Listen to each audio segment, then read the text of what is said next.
मराठी कथा भरारी. विचार, ओळख, आत्मविश्वास, मग्न, खरा मित्र.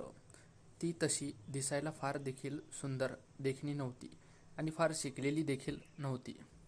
सगळेजण तिला हिणवायचे, काही काही बोलायचे, कोणी तर अगदी तोंडावर देखील बोलायचे.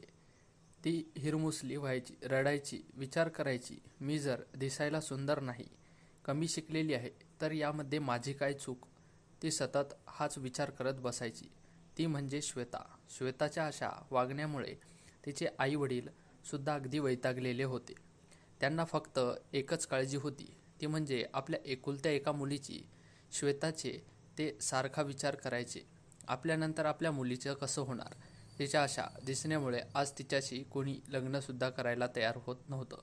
अशा चर्चा सतत श्वेताच्या घरी चालू असत. तिला नेहमी वाटायचं, एकदाचा आपण जीवच देऊन टाकून, म्हणजे सगळ्यांची काळजी तरी मिटेल. ती देखणी नव्हती, फार शिकलेली सुद्धा नव्हती, जेमतेम 12वी झालेली होती तिची. पण म्हणतात ना, प्रत्येकाच्या आयुष्यामध्ये कितीही संकट आली तरी देव त्यांच्या आयुष्यामध्ये एक तरी स्ट्रॉंग पॉईंट देतोच. श्वेताला तो स्ट्रॉंग पॉईंट शिवणकामाच्या आणि कम्प्युटरच्या रूपामध्ये मिळाला होता. तिला शिवणकलेची आणि कम्प्युटरची खूप आवड होती, म्हणून 10वी झाल्यानंतर तिने शिवणकला आणि कम्प्युटर शिकून घेतलं होतं. ती एक उत्तम डिझायनर सुद्धा होती. ती स्वतःचे ड्रेस स्वतःच डिझाईन करण्याची. पण लोकांच्या आणि घरच्यांच्या चुकीच्या वागणुकीमुळे श्वेता पूर्ण नकारात्मक विचार करायला लागलेली होती. तिच्यामध्ये आत्मविश्वासच राहिलेला नव्हता. एक दिवस श्वेता आयुष्याला कंटाळून नदीत जीव देण्यासाठी गेली होती. ती नदीत उडी मारणार तेवढ्यात तिच्या एका मित्राने, राहुलने, तिला पाहिलं आणि तिला विचारलं. राहुल सुद्धा त्याच शिवण क्लासमध्ये शिकत होता जिथे श्वेता शिकत होती. सगळे श्वेताला हिणवायचे, फक्त राहुल तिला समजून घ्यायचा. पण क्लास झाल्यानंतर दोघांचे रस्ते वेगळे झाले आणि ते दोघेही तब्बल 2 वर्षांनंतर समोरासमोर आले. तेही असे, श्वेता राहुलला आपल्या मनातलं सगळं सांगत असे.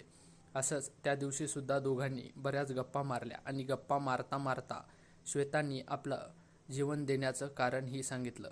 ते सगळं ऐकून राहुलने एक क्षण तिच्याकडे पाहिलं आणि तो लगेच उठला व तिला घेऊन एका ठिकाणी येतो. ते ठिकाण असतं विद्यानिकेतन, अंध मुलांची शाळा. राहुल तिला समजावतो, श्वेता, आज तुला मी इथे का आणलंय माहिती आहे? कारण ही जागा मला प्रेरणा देते, जगण्याची उम्मीद देते. श्वेता, आजपर्यंत लोकांनी मला रंग, रूपावरून, शिक्षणावरून जज केलं. तुला हिणवलं म्हणून तू इतकं अनमोल आयुष्य संपवतेस. तू हे का विसरलीस की तुझ्याकडे शिक्षण जरी कमी असलं तरी तू दिसायला जरी ठीकठाक नसलीस तरी तुझ्याकडे 2 मोठी शस्त्रे आहेत. आज तू त्यांचा उपयोग करून किती पुढे जाऊ शकतेस, आपलं नाव कमावू शकतेस. ही मुलं बघ, तुझ्याकडे आई बाबा, भावंड आहेत, पण फक्त या 2च नकारात्मक विचारामुळे आज तू जीव द्यायला निघालेली होतीस. मग यांच्याकडे तर काहीच नाही. ह्यांनी काय करायचं?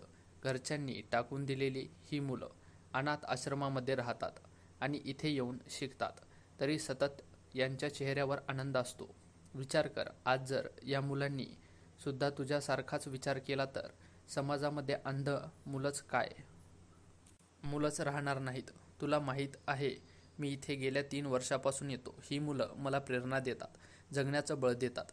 यातल्या काही मुलांना परिस्थितीने अंधत्व आणलंय, तर काही जन्मताच आंधळी आहेत. जर यांनी जगण्याची उम्मीद सोडली नाही, तर तुझ्याकडे सगळं असून सुद्धा तू जगण्याची उम्मीद का सोडत आहेस? श्वेता नुसतंच एकसारखं त्या मुलाकडे बघून विचार मग्न झालेली होती. काही क्षणातच ती भानावर येते आणि राहुलला म्हणते, खरं आहे तुझं राहुल, तू माझा खरा मित्र आहेस. तू आज माझे डोळे उघडलेस, माझ्यात आत्मविश्वास मला परत मिळवून दिलास. आज तू मलाच माझी परत नव्याने ओळख करून दिलीस. आता याच आत्मविश्वासाने मी भरारी घेईल आणि एक नवी ओळख निर्माण करेल.